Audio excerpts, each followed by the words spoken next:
Hello, everybody, and welcome back to Max's Perspective Podcast. I hope you're doing well.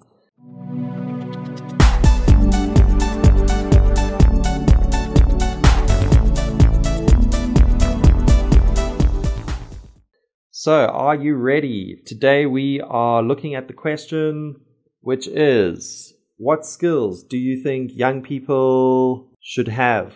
So we're talking about skills that people can get not through university, not through school, although those can help, but I mean just things you can do by yourself that can kind of improve your chances with getting jobs or getting into a university.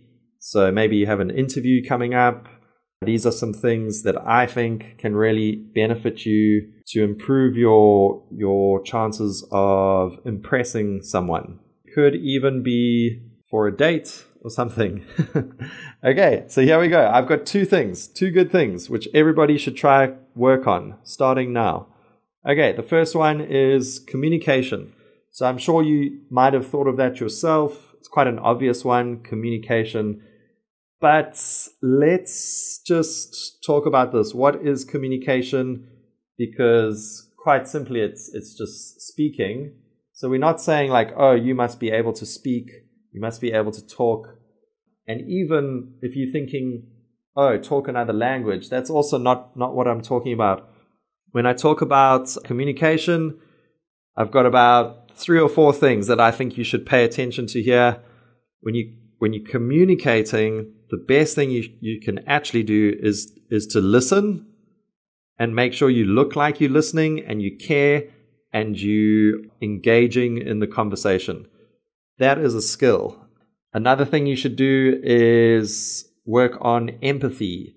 Empathy is the ability to see the arguments or see how the other person is seeing something. See it from their perspective. Put yourself in their shoes. That is really, really important. It's not something you can just learn, but it's certainly something you can try to work on, and the more you do it, the better it will come. Also, the more experiences you have, the more empathy you will gain. And another one is body language. Your body can say so much. You know, just the way you're sitting tells the person if you're interested or not. Some of your facial movements can see if you doubt something or if you think something's a good idea or if you disagree. All of these little things can change a conversation. So yeah, body language and eye contact and facial movements. All right, let's move on to the next one, which is general knowledge. General knowledge, so important. General knowledge is knowing a little bit about what's going on all over, everywhere, not just Taiwan.